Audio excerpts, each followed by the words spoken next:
செய்திகள். சென்னையில் மின்சார பேருந்து சேவையை இன்று முதலமைச்சர் மு க ஸ்டாலின் அவர்கள் தொடங்கி வைக்க உள்ளார். ராமேஸ்வரம் ராமநாத சுவாமி கோவிலில் பிரம்மோற்சவ திருவிழாவை 10 நாட்கள் நடத்த கோரி வழக்கு தொடரப்பட்டுள்ளது. சென்னை ராயப்பேட்டை அரசு மருத்துவமனையில் சிறப்பு கொரோனா வார்டு ஏற்பாடு செய்யப்பட்டுள்ளதாக மருத்துவமனை நிர்வாகம் தகவல் தெரிவித்துள்ளது. மீன்பிடி தடைக்காலம் வருகின்ற 14ஆம் தேதி முடிவடைய உள்ளது. அங்கன்வாடி பயிற்சியாளர்களுக்கு கௌரவ ஊதியம் 10,000 ரூபாயிலிருந்து 25,000 உயர்த்தி வழங்க புதுச்சேரி முதலமைச்சர் ரங்கசாமி அவர்களின் தலைமையில் நடைபெற்ற கூட்டத்தில் ஒப்புதல் வழங்கப்பட்டுள்ளது. கன்னியாகுமரியில் கடந்த மே மாதம் மட்டும் 3,13,000 பேர் சுற்றுலா படகில் பயணித்துள்ளனர் என்று தகவல் தெரிவிக்கப்பட்டுள்ளது. மதுரையில் முதல் சிப்காட் தொழில் பூங்கா அமைப்பதற்கு சுற்றுச்சூழல் அனுமதி கோரி சிப்காட் நிறுவனம் விண்ணப்பித்துள்ளது. டெல்லியில் நாளை மாலை 4:30 மணி அளவில் பிரதமர் நரேந்திர மோடி அவர்களின் தலைமையில் அமைச்சர்கள் குழு கூட்டம் நடைபெறும் என்று தகவல் வெளியாகியுள்ளது.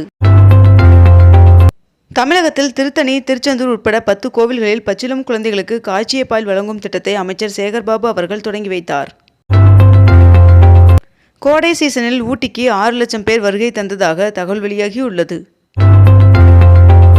பூந்தமல்லி பரந்தூர் வரையிலான மெட்ரோ ரயில் வழித்தட திட்டத்தை 2 கட்டங்களாக செயல்படுத்த தமிழக அரசு ஒப்புதல் வழங்கியுள்ளது.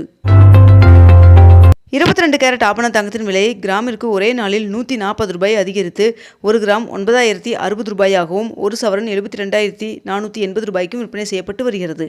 இதனை அடுத்து 1 கிராம் வெள்ளியின் விலை 111 ரூபாய்க்கு விற்பனை செய்யப்பட்டு வருகிறது. சென்னை மெட்ரோ ரயில் திட்டம் 2ஆம் கட்டத்தில் இந்தியாவின் முதல் 33 மீட்டர் நீளமுள்ள யூ கர்டர் வழித்தடம் அமைக்கப்பட்டுள்ளதாக தகவல் வெளியாகியுள்ளது. அண்ணா பல்கலை மாணவி வன்கொடுமை வழக்கில் ஞானசேகரனுக்கு 30 வருடங்கள் தண்டனை குறைப்பு இல்லாத ஆயுள் தண்டனை விதித்து சென்னை மகளிர் நீதிமன்றம் உத்தரவிட்டுள்ளது. கேரள தலைநகரம் திருவனந்தபுரத்தில் உள்ள பத்மநாத சுவாமி திருக்கோவிலுக்கு மகா கும்பாபிஷேகம் வருகின்ற 8ஆம் தேதி நடைபெற உள்ளது. வண்டலூர் உயிரியல் பூங்காவிற்கு கோடை விடுமுறையில் 3 லட்சம் பார்வையாளர்கள் வந்துள்ளனர் என்று பூங்கா நிர்வாகம் தகவல் தெரிவித்துள்ளது. இன்று முதல் கலை அறிவியல் கல்லூரிகளில் மாணவர் சேர்க்கைக்கான கலந்தாய்வு நடைபெற உள்ளது. இன்று சிறப்பு பிரிவு மாணவர்களுக்கான கலந்தாய்வு நடைபெறுகிறது. உலகின் நம்பர் 1 செஸ் வீரரான கார்ல்சனை வீழ்த்தி தமிழக வீரர் குகேஷ் அவர்கள் அபார வெற்றி பெற்றார். லண்டனில் நிகழ்த்திய தனது சிம்பொனி இசை நிகழ்ச்சியை அதே ஆர்கெஸ்ட்ரா கலைஞர்களை வைத்து ஆகஸ்ட் 2ஆம் தேதி தமிழ்நாட்டில் இசைக்கப் போவதாக இசைஞானி இளையராஜா அவர்கள் அறிவித்துள்ளார். ஈரோடு மாவட்டம் அந்தியூரிலிருந்து புதுக்கோட்டை மாவட்டம் அறந்தாங்கிக்கு அரசு பேருந்து சேவையை தொடங்கி வைக்கப்பட்டுள்ளது. கனரா வங்கியில் நேற்று முதல் சேமிப்பு கணக்கில் குறைந்தபட்ச இருப்பு தொகையை பராமரிப்பதற்கான அபராதம் முற்றிலும் நீக்கப்படுவதாக அறிவிக்கப்பட்டுள்ளது. நாட்டில் தொடர்ந்து 2வது மாதமாக மே மாதம் சரக்கு சேவை வரி வசூல் 2 லட்சம் கோடியை கடந்துள்ளதாக தகவல் வெளியாகியுள்ளது. மதுரையில் முதலமைச்சர் மு க ஸ்டாலின் அவர்களின் தலைமையில் நடைபெற்ற பொதுக்குழு கூட்டத்தில் 27 முக்கிய தீர்மானங்கள் நிறைவேற்றப்பட்டது. கோடை விடுமுறைக்கு பின் உயர்நீதிமன்றம் இன்று முதல் திறக்கப்பட உள்ளது. கோடை விடுமுறை நிறைவடைந்த நிலையில் தமிழகத்தில் மாநில அரசின் பாடத்திட்டத்தின் கீழ் செயல்படும் அனைத்து வகை பள்ளிகளும் நேற்று திறக்கப்பட்டன. கடந்த 2016ஆம் ஆண்டு அக்டோபர் 20ஆம் தேதி அல்லது அதற்கு முன் விற்கப்பட்ட தனி மனைகளை எந்த காலக்கெடுவும் இன்றி இணையவழியில் விண்ணப்பித்து வரன்முறைப்படுத்திக் கொள்ளலாம் என்று தமிழ்நாடு அரசு அறிவித்துள்ளது. ஒவ்வொரு வாக்குச்சாவடிகளும் 30% வாக்காளர்களை திமுகவின் உறுப்பினர்களாக சேர்க்க இலக்கு நிர்ணயம் செய்யப்பட்டுள்ளதாக தகவல் வெளியாகியுள்ளது. கிண்டி அரசினர் தொழிற்பயிற்சி நிலையத்தில் புதிய தொழில் பிரிவுகளுக்கு மாணவர் சேர்க்கை நடைபெற்று வருகிறது. ஆசிய வளர்ச்சி வங்கி தலைவர் மசோடா அவர்களை பிரதமர் நரேந்திர மோடி அவர்கள் சந்தித்தார். மதுரையில் மு க அழகிரி அவர்களை முதலமைச்சர் மு க ஸ்டாலின் அவர்கள் சந்தித்தார். அரசு பள்ளியில் உள்ள காலி பணியிடங்களில் தற்காலிக ஆசிரியர்களை நியமனம் செய்து கொள்ளலாம் என்று பள்ளிக் கல்வித்துறை அறிவித்துள்ளது. நெல்லை பொதிகை விரைவு ரயில்களில் ஸ்லீப்பர் வகுப்பு பெட்டிகளின் எண்ணிக்கை 8லிருந்து 7ஆக குறைக்கப்படுகிறது என்று தகவல் வெளியாகியுள்ளது. மேற்கு திசை காற்றின் வேக மாறுபாடின் காரணமாக வருகின்ற 6ஆம் தேதி வரை தமிழகத்தில் மழை தொடரும் என்று தகவல் வெளியாகியுள்ளது. தமிழகத்தில் 234 தொகுதிகளுக்கு உதவி வாக்காளர் பதிவு அதிகாரிகள் நியமனம் செய்யப்பட்டுள்ளனர். 8 நாட்களுக்கு பிறகு இலங்கை நாகைக்கிடையே பயணிகள் கப்பல் போக்குவரத்து மீண்டும் துவங்கியது. வணிக பயன்பாட்டிற்கான சமையல் எரிவாயு சிலிண்டரின் விலை 25 ரூபாய் குறைந்து ஒரு சிலிண்டர் 1906 ரூபாயிலிருந்து 1881 ரூபாயாக குறைந்தது. மேலும் வீட்டு உபயோக பயன்பாட்டிற்கான சமையல் எரிவாயு சிலிண்டர் விலையில் எந்த மாற்றமில்லை என்றும் தெரிவிக்கப்பட்டுள்ளது.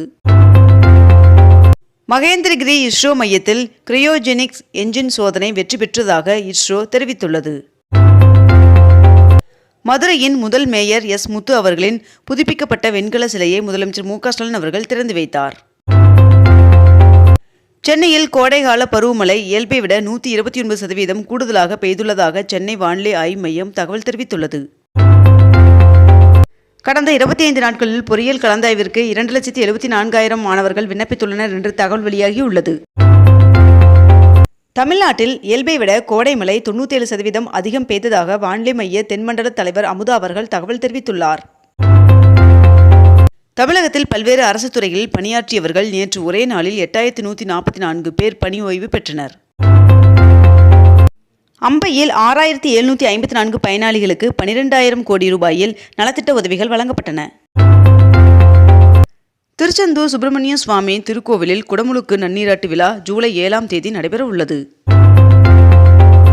திருவண்ணாமலை சண்முகா தொழிற்சாலை கலை அறிவியல் கல்லூரியில் நடைபெற்ற தனியார் துறை வேலைவாய்ப்பு முகாமில் 317 பேருக்கு பணி நியமன ஆணைகள் வழங்கப்பட்டன. ஒரக்கடத்தில் 12,870 கோடியில் புதிய ஐபோன் ஆலை அமைப்பதற்கு ஃபாக்ஸ்கான் நிறுவனம் முடிவு செய்துள்ளதாக தகவல் வெளியாகியுள்ளது. மேட்டூர் அணையின் நீர்மட்டம் 112 அடியை எட்டியுள்ள நிலையில் டெல்டா பாசனத்திற்காக வருகின்ற ஜூன் 12ஆம் தேதி முதலமைச்சர் மு.க.ஸ்டாலின் அவர்கள் தண்ணீர் திறந்துவிட உள்ளார் என்று தகவல் வெளியாகியுள்ளது. கேரளாவில் விபத்துக்குள்ளான கப்பலில் இருந்து பொருட்களின் நகர்வுகளை தொடர்ந்து கண்காணிக்க வேண்டும் என்று முதலமைச்சர் மு.க.ஸ்டாலின் அவர்கள் அறிவுறுத்தியுள்ளார்.